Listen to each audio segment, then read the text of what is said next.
please subscribe and don't forget to press the bell icon to get notified whenever we upload a new video. The CLA may be your entry ticket into the Mercedes-Benz Sedan lineup. However, it is the C-Class that truly introduces you to the finesse, the luxury that we associate with a Mercedes-Benz.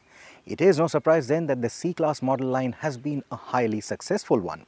That S-Class inspired form has certainly worked in its favor, and now it's been given a midlife makeover with, guess what? A lot more S-Class goodness. And majority of those goodies comes in the form of technology under the hood, namely the assistance systems. But before we get there, let us first take a look at what has changed on the outside, for it takes a keen eye to spot the changes. For starters, the Amg Diamond Grill is now available even on this bread and butter sedan, and that immediately lifts the premium feel of the C-Class. The headlights are new too.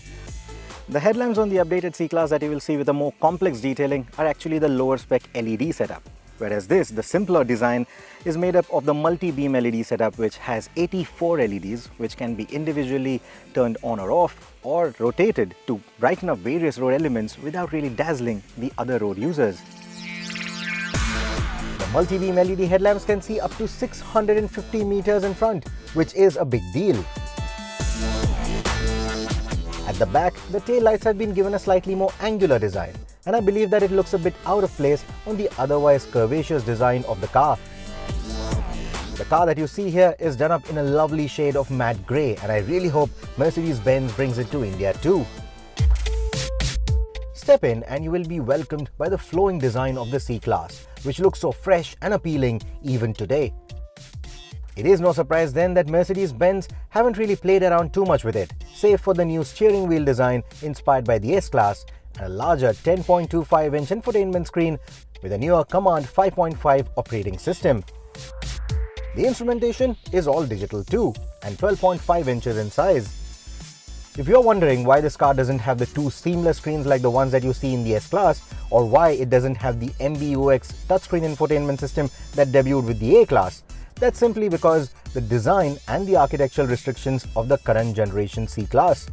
All of it will be available in the next generation of the C-Class.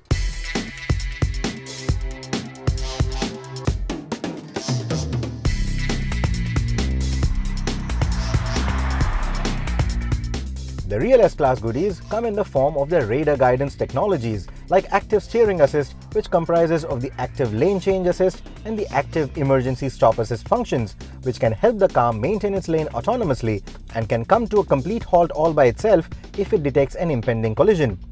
There is also the new active Distronic radar guided cruise control, which can alter the car's speed as per the behavior of the vehicles around it. I'd like to believe that some of these radar-guided technologies and assistance systems will also make their way into the Indian market with the updated C-Class. Mercedes-Benz India is already using them on the updated S-Class, and I don't think it would be a big effort for them to unlock it on the C-Class as well. Needless to say, it will also give them a clear distinction over their competition. The C-Class has completely revamped its engine lineup too. There are either all new engines or updated versions of existing powertrains. The updated C-Class will be continued to be offered with 3 drivetrain options for the Indian market. There are 2 diesels and 1 petrol. The latter comes with a 1.5-litre engine. Now don't cringe at that displacement just yet, not till you've driven that car. It puts out about 184 PS of power and 280 Nm of torque, which is an output that's comparable to the outgoing C200 petrol. And then it also gets twin-scroll turbocharging to make sure that there is a decent amount of low-end torque for urban use. Like in the new S-Class sold in Europe, the C200's M264 turbocharged engine employs an integrated starter generator, or ISG, that uses a 48-volt electrical subsystem to recover or generate and store electrical energy, which is then used as torque fill whenever the engine needs a boost, like pulling overtakes or eliminating turbo lag. The technology is called EQ Boost in Mercedes-Benz speak.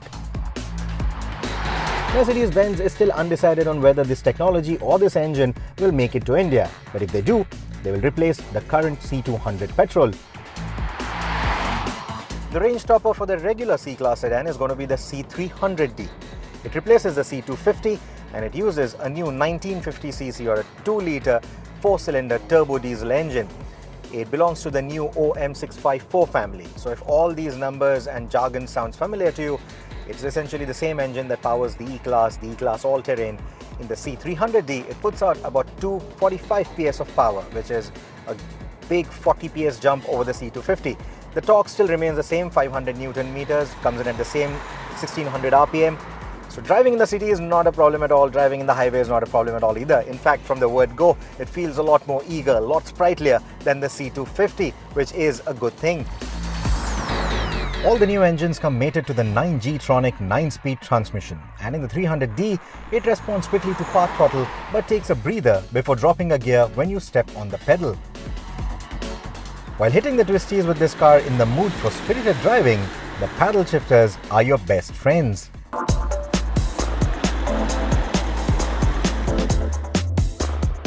The 300D variant that we sampled was spec'd with air suspension, which feels great on the European roads, but the setup is a bit too firm for our conditions. It may be offered on the India spec model as an optional extra, while the lower spec models will continue to ride on the relatively more reliable coil spring setup. Our test car had the 4MATIC all-wheel drive too, which imparted a numb feel to the steering as compared to the two-wheel driven variants that will come to India.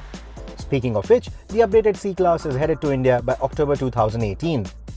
While we expect the prices of the entry-spec C200 to remain in the same ballpark as the outgoing car, the higher-spec variants are expected to get a tad bit pricier, which is justified considering all the changes and additional equipment that it will come with.